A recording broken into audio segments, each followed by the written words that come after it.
एक शांत दोपहर थी। मुंबई की उमस भरी हवा में भी एक बेचैनी सी थी, जैसे कोई तूफान आने वाला हो। और इस तूफान का केंद्र थी हमारी प्यारी मंगल, यानी दीपिका सिंह। पर्दे पर तो वह हमेशा मजबूत, मुस्कुराती और अपने परिवार के लिए लड़ती दिखती है, लेकिन हकीकत में वह एक गंभीर स्वास्थ्य समस्या से जूझ रही थी। कुछ दिन पहले ही अचानक उनकी तबीयत बिगड़ी और उन्हें अस्पताल में भर्ती कराना पड़ा। डॉक्टर्स ने आराम की सख्त सलाह दी। इस घटना ने न सिर्फ उनके परिवार को, बल्कि उनके तमाम फैंस को भी चिंता में डाल दिया। हिंदी ड्रामा अपडेट्स को जैसे ही यह खबर मिली, हमने अपनी पूरी टीम को इसकी पुष्टि करने में लगा दिया और आखिरकार राहत की खबर आई। दीपिका सिंह अब पूरी तरह स्वस्थ हैं। उन्होंने अपने चाहने वालों के लिए एक वीडियो संदेश जारी कर कहा, मैं अब ठीक हूं और बहुत जल्द शूटिंग पर लौटने वाली हूं। आप सभी की दुआओं और प्यार का शुक्रिया। इस खबर ने सबका दिल खुश कर दिया, लेकिन कहानी यहीं खत्म नहीं होती। इस वक्त मंगल लक्ष्मी शो में एक जबरदस्त मोड़ आने वाला था। एक ऐसा मोड़ जो न केवल स्क्रीन पर, बल्कि दर्शकों के दिलों में भी हलचल मचा देगा। कहानी का अगला अध्याय शुरू होता है उस दृश्य से जहां मंगल भारी मन से कुसुम के घर पहुंचती है। वह जानती है कि रिश्तों में आई दूरियों को मिटाने का रास्ता संवाद ही है। कुसुम यानी उसकी अम्मा, जो कभी उसकी सबसे बड़ी समर्थक थी, आज उसे देखना तक नहीं चाहती। लेकिन क्यों? यही सवाल मंगल को भीतर ही भीतर खा रहा था। जैसे ही वह घर के दरवाजे पर पहुंचती है, उसे देख कुसुम का चेहरा सख्त हो जाता है। मंगल दिल से मुस्कुराकर उनसे बात करने की कोशिश करती है। अम्मा, आप कैसी हैं? लेकिन कुसुम मौन रहती है। उनका चेहरा कुछ कहता है, मगर जुबान चुप। मंगल जानती थी कि यहाँ कोई बड़ी गलतफहमी है।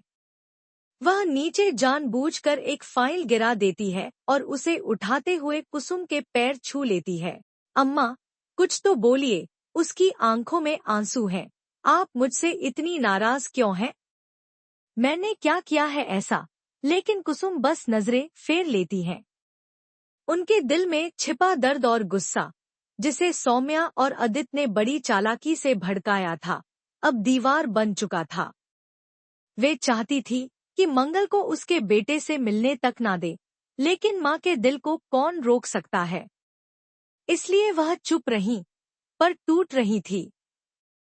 इस बीच अक्षत, जो अपनी माँ और दादी के बीच की दरारों को समझ चुका है, दादी के पास जाकर गुजारिश करता है, दादी, मम्मा को वापस बुला लीजिए ना।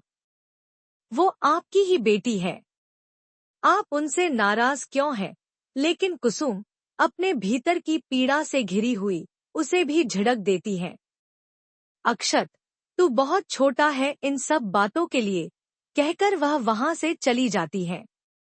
अब मंगल समझ चुकी थी कि इस दूरी की कोई गहरी वजह है, और वह ठान लेती है कि जब तक सच्चाई सामने नहीं आ जाती, वह चैन से नहीं बैठेगी।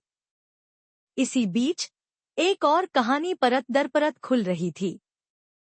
सौम्या, जो अब अदित के इरादों को लेकर शक में थी, एक बड़ी सच्चाई के करीब पहुंचने वाली थी। वह अपने स्रोतों से जानकारी निकालने की कोशिश करती है। क्या इस कंपनी में कोई अदित सक्सेना नाम का आदमी काम करता है? जवाब आता है, नहीं, ऐसा कोई नाम हमारे रिकॉर्ड में नहीं है। सौम्या का माथा ठनक जाता है। वह अदित की कार का पीछा करने लगती है।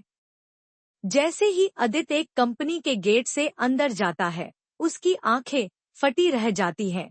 कंपनी का नाम है पहला स्वाद, मंगल की खुद की कंपनी।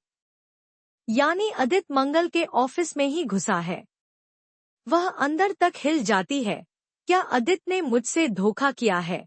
अब सौम्या तय कर चुकी थी, या तो वह अदित से जवाब लेगी या फिर उसका सारा खेल खत्म कर देगी। लेकिन उधर कपिल और उसकी मां प्रतिमा एक अलग ही योजना बना रहे थे, एक सरप्राइज पार्टी की। और वह भी किसके लिए?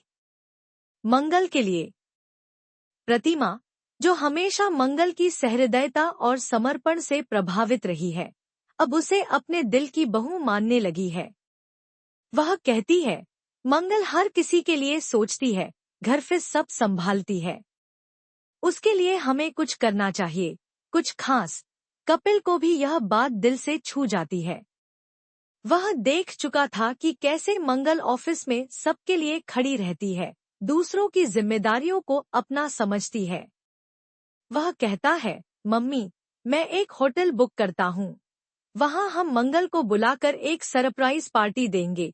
योजना के तहत वह मंगल को कॉल करता है, मंगल जी, एक बहुत जरूरी प्रेस कॉन्फ्रेंस है, लेकिन मैं नहीं जा पाऊंगा। आप मेरी जगह जाइएगा, प्लीज। मंगल थोड़ी घबरा जाती है। मैं अकेले? इतनी बड़ी कॉन्फ्रेंस? वह कांपती आवाज में कहती है। आप कर लेंगी, मंगल जी। आप सब कुछ कर लेती हैं, ये भी कर लीजिएगा, कपिल उसे समझाता है। मंगल राज जानती नहीं थी, लेकिन उसकी आंखों में कपिल की बातों से भरोसा जागता है। कपिल आगे कहता है, रास्ते में एक बेकरी से कुछ केक और सामान ले लीजिएगा। मीटिंग के लिए मंगवाए हैं, जबकि सच्चाई यह थी कि वो केक मंगल के जन्मदिन के लिए था। पूरी पार्टी उसी बेकरी से आए केक और सजावट पर निर्भर थी। अब कहानी में एंट्री होती है अदिति की। मंगल के पास एक जरूरी कॉल आता है और वह केक लाने की जिम्मेदारी अदिति को सौंप देती है। जैसे ही अदिति बेकरी पहुंचता है, उसकी आंखें फटी रह जाती हैं। केक पर लिखा है, हैप्पी बर्थडे मंगल। उसका खून खौल उठता है। मंगल का बर्थडे आज है। वह खुद से बुदबुदाता है, मुझे नहीं पता। लेकिन कपिल को पता है। जलन की आग उसमें भड़क उठती है। और झटका तो तब लगता है जब वह देखता है कि कपिल ने न सिर्फ केक ऑर्डर किया, बल्कि बर्थडे पार्टी तक प्लान कर रखी है।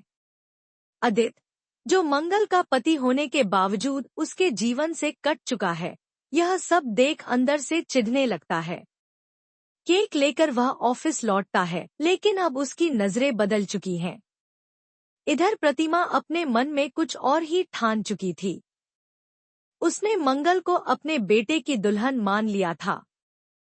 पार्टी के दौरान वह मंगल को सोने के कंगन गिफ्ट करेगी शगुन के तौर पर। उसने यह बात कपिल से भी नहीं बताई। इधर प्रतिमा अपने मन में कुछ और ही ठान चुकी थी। उसने मंगल को अपने बेटे की दुल्हन मान लिया था। पार्टी के दौरान वह मंगल को सोने के कंगन गिफ्ट करेगी शगुन के तौर पर। उसने यह बात कपिल से भी नहीं बताई। वह चाहती है कि सबके सामने, सबके बीच वह यह ऐलान करे, मंगल अब हमारी बहू है। अब सोचिए, जब अदिति ये सब देखेगा तो क्या होगा। वह आदमी जो अपनी बीवी से दूर हो चुका है, जो उसे अब समझने की कोशिश कर रहा है, क्या वह ये सब देख पाएगा? लेकिन अभी तो कहानी यहीं तक है। अगले भाग में मिलेगा और भी बड़ा ट्विस्ट।